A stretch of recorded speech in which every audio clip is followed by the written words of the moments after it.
Capítulo 25. La gran fiesta. Nunca un 1 de mayo había amanecido con mayor brillo y belleza que aquel en el que se celebraría la inauguración del Valhalla. Los habitantes del castillo se levantaron temprano. Slimes, en un estado de alegre excitación, iba de un lado a otro supervisando los preparativos y contemplando con ese deleite peculiar que los hombres solo sienten por las obras que han nacido de su propio ingenio, la brillante belleza del edificio que había brotado de su genio inventivo. Todos los campesinos que vivían en un radio de varios kilómetros y la mitad de la población de Ax se dirigieron por los caminos y senderos hacia el centro de atracción, el grupo de bronce visible por encima de los árboles. Todos iban para escuchar a la banda militar, presenciar la llegada de distinguidos invitados y contemplar con asombro admirado el Valhalla terminado. La grandeza del baronet impresionó más que nunca en la mente de sus arrendatarios. Al reconocer su semejanza en la estatua que brillaba en lo alto, muchos comentaron lo imponente que se veía Sir Dick Bay, alzando su espada y pareciendo dispuesto a cabalgar sobre su caballo dorado como un conquistador por la tierra. Al mediodía llegaron varios invitados ilustres en el tren procedente de Londres. Se habían enviado elegantes carruajes para recibirlos y aproximadamente al mismo tiempo llegaron los miembros de la nobleza local que habían sido honrados con invitaciones. 8, 9 carruajes, y ahí viene otro con 4 caballos, postillones de escarlata y un escudo con corona en el panel, exclamó Ned, que observaba el desfile desde una de las ventanas cubiertas de enredaderas de la cabaña. ¡Oh, madre!, añadió con un hondo suspiro, mientras el amargo recuerdo se mezclaba con la natural emoción que un espectáculo tan brillante provoca en una mente joven. ¡Con cuánta alegría y entusiasmo esperaba este día! Esperaba estar entre los primeros y más alegres de la multitud, mirar toda la grandeza y unirme a los vítores. Y ahora ha llegado el día y no me atrevo siquiera a mostrar el rostro. El pobre muchacho se apartó de la ventana, se sentó a la mesa y apoyó la cabeza sobre los brazos cruzados. «Mi Ned, mi niño», dijo Rebeca, inclinándose con ternura sobre su hijo y posando la mano sobre su hombro. «No debemos dejar que el ánimo nos abandone. Recuerda la plática de ayer». «No veo qué consuelo pueda darme eso», exclamó Ned, alzando bruscamente la cabeza. «A Daniel lo echaron al foso de los leones por hacer lo correcto. A mí me han arrojado a toda esta miseria por haber hecho lo incorrecto». «No quise decir que encontraras consuelo en la historia de Daniel», respondió Rebeca. «Aunque tu padre sí podría», añadió, «pues él ha sufrido precisamente por obedecer a Dios antes que a los hombres. Pero me refería a que tú, yo, todos nosotros podemos hallar consuelo en lo que escuchamos acerca de la oración». «Madre», preguntó Ned, con el labio tembloroso por la emoción, «¿crees que si oramos con todo el corazón, Dios me librará de esta horrible acusación que me está rompiendo el alma?» «Yo espero que así sea», respondió Rebeca débilmente. «¿Y crees que Él levantará a mi padre, a todos nosotros, de este pozo de pobreza en el que parece que cada paso nos hunde más y más?»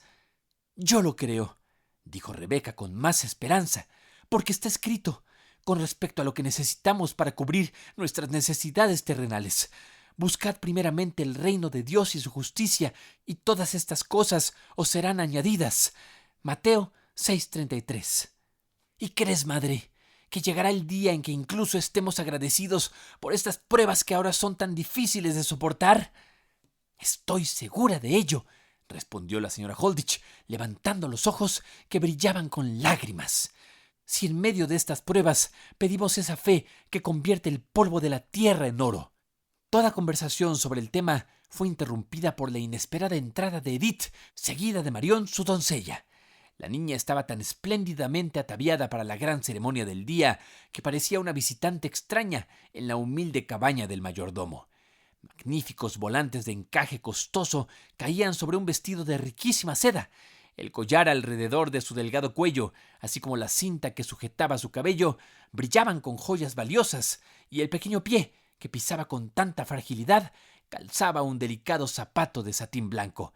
Pero la pobre pequeña heredera, en todo su esplendor, mostraba una expresión lastimosa y medio asustada, y fue como quien busca simpatía o protección que la hija del baronet tomó la mano de la esposa del mayordomo.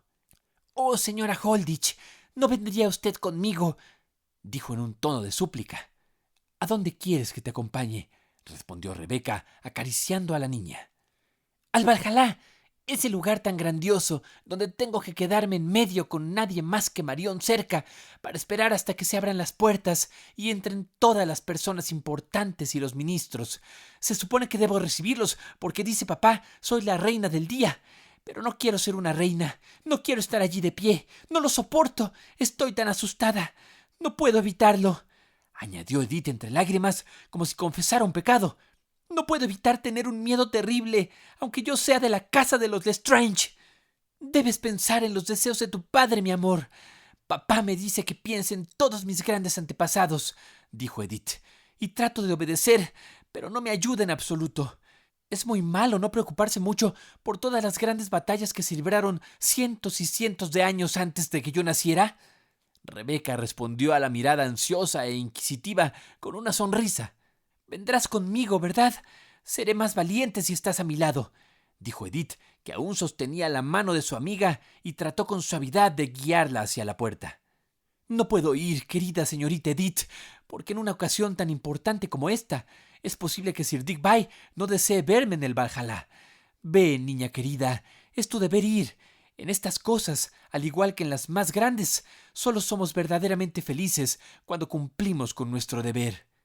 Tristemente, pero con sumisión, Edith soltó la mano de su amiga, pero al volverse hacia la puerta murmuró: «Ojalá no fuera la heredera». «Pobre corderita», pensó Holditch, que entró en ese momento. «No lo serás por mucho tiempo si tu padre da muchas fiestas como la de hoy». Luego, dirigiéndose a Edith, el mayordomo le dijo que, estando ya todo preparado, Sir Digby deseaba que fuera de inmediato al Valhalla, a donde estaba por conducir a sus invitados. «¿Me ayudarás a subir los escalones?», pidió la frágil niña. «Son tantos y me cansan tanto». Con gentileza y respeto, el mayordomo ayudó a la pequeña inválida a subir el tramo de escalones de mármol blanco que conducía a la puerta del Valhalla.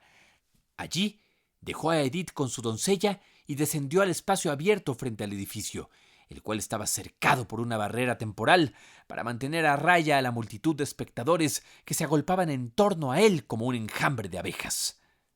«Ese es Holditch, ese es el cuyo hijo va a ser juzgado en los assises», decía el murmullo que corría entre la multitud. «Lo han despedido. No era el hombre adecuado para el puesto. No podía hacer la vista gorda cuando algo salía mal. Tiene buen corazón, si es que alguien lo tiene. Caminó hasta Axe para traer un médico cuando mi pobre hijo tuvo convulsiones». Mientras estos susurros se intercambiaban entre los campesinos, el objeto inconsciente de sus comentarios permanecía en actitud pensativa, mirando hacia lo alto, al Valhalla. Estaba Holditch admirando la magnífica estructura, con su rico friso, sus mármoles multicolores, sus banderas ondeando al viento, ¿o acaso estaba criticando el gusto dudoso que había erigido un pedestal tan fantasioso para el grupo ecuestre de bronce? Quizá el mayordomo no hacía ni lo uno ni lo otro, mientras su mirada se posaba en aquel edificio que había llevado a su amo a endeudarse y sido causa de su propia deshonra. Probablemente Holditch reflexionaba sobre la infantil ansiedad con la que los hombres de este mundo persiguen la fantasía del placer, sin importarles lo que dejen atrás o lo que pisen en su incesante búsqueda. «¡No es glorioso!», exclamó una voz detrás de Holditch. Slimes también contemplaba el edificio en el cual, como arquitecto encantado, veía el monumento acabado de su propio ingenio, y en ese mismo instante un estruendoso estallido de música militar anunció la llegada de Sir Digby y sus invitados. «¡Ah! ¿Qué es eso?», exclamó Holditch, cuyo agudo oído había captado un sonido distinto del choque de los címbalos o el redoble de los tambores. «¡Mira la estatua!», gritó el arquitecto con un tono de horror y asombro, tal como si la enorme figura ante sus ojos hubiera cobrado vida de repente. La espada en alto del caballero de bronce comenzaba a moverse lentamente. La cabeza con yelmo se inclinaba hacia adelante y entonces... «¡Se viene abajo! ¡Dios salve a la niña!», exclamó Holditch, y antes de que las palabras se apagaran en sus labios, ya había subido corriendo los escalones y entrado en el Valhalla. Slimes permaneció clavado en su sitio, con los labios entreabiertos y los ojos casi saliéndose de sus órbitas, como quien sabe que están encendiendo una mecha sobre una mina bajo sus pies, y espera, paralizado por el terror, la sacudida de la espantosa explosión. No prestó atención, apenas se oyó los gritos desesperados de cientos de voces, entre las cuales se alzaba la de un padre angustiado, dominando todas las demás. Y entonces llegó el estruendo del impacto, más fuerte que una descarga de artillería, haciendo temblar la tierra, ensordeciendo los oídos, confundiendo los sentidos. El techo del Valhalla no había soportado el peso del metal colocado sobre él. Primero cedió una de las vigas, haciendo que la estatua se inclinara hacia adelante, y luego toda la masa se desplomó. Caballero y caballo, vencedor y vencido, arrastrando consigo todo el techo y la mitad de las paredes en su caída. Una nube de polvo tan densa se alzó que, por varios segundos, el Valhalla, o su ruina, quedó casi completamente oculto a la vista. Sir Dick-Bye, con los gestos de alguien enloquecido, subía los escalones enloquecido en busca de la niña, a quien solo podía esperar encontrar como un cadáver destrozado y desfigurado, cuando un hombre emergió de entre el polvo y los escombros, arrastrando con una mano un cuerpo inconsciente, mientras con la otra estrechaba contra su pecho una pequeña figura indefensa. Cubierto de polvo y mortero en el cabello, las cejas y la ropa, avanzaba dejando caer gruesas gotas rojas desde su sien. El baronet no reconoció de inmediato el rostro del salvador de su hija. No hace falta decir al lector que se trataba de Robert Holditch.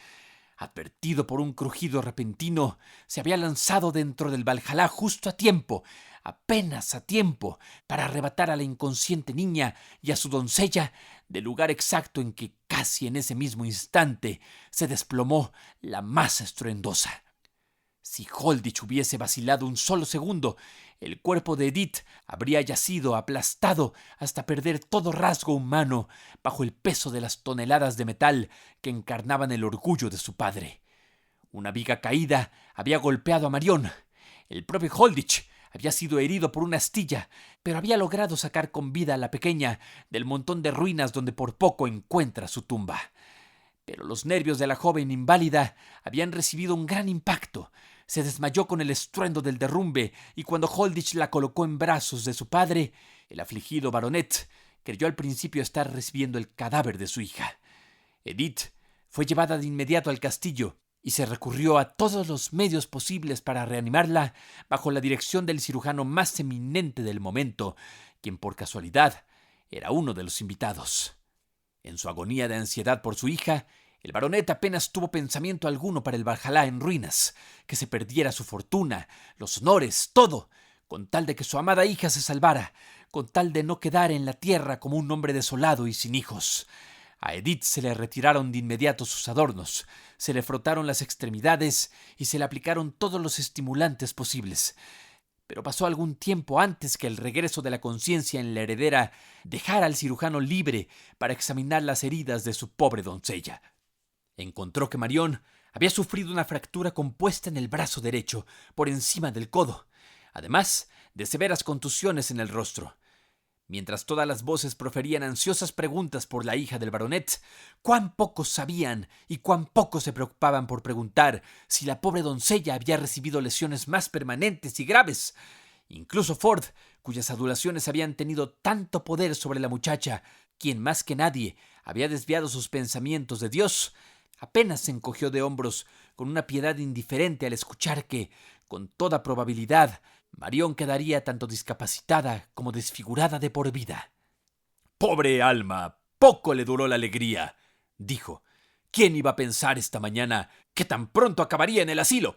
No creo que Sir Dick-Bye se ocupe de ella. Quizá el párroco lo haga». Y Ford apuró su jarra de cerveza con tanta indiferencia como si hablara de una desconocida.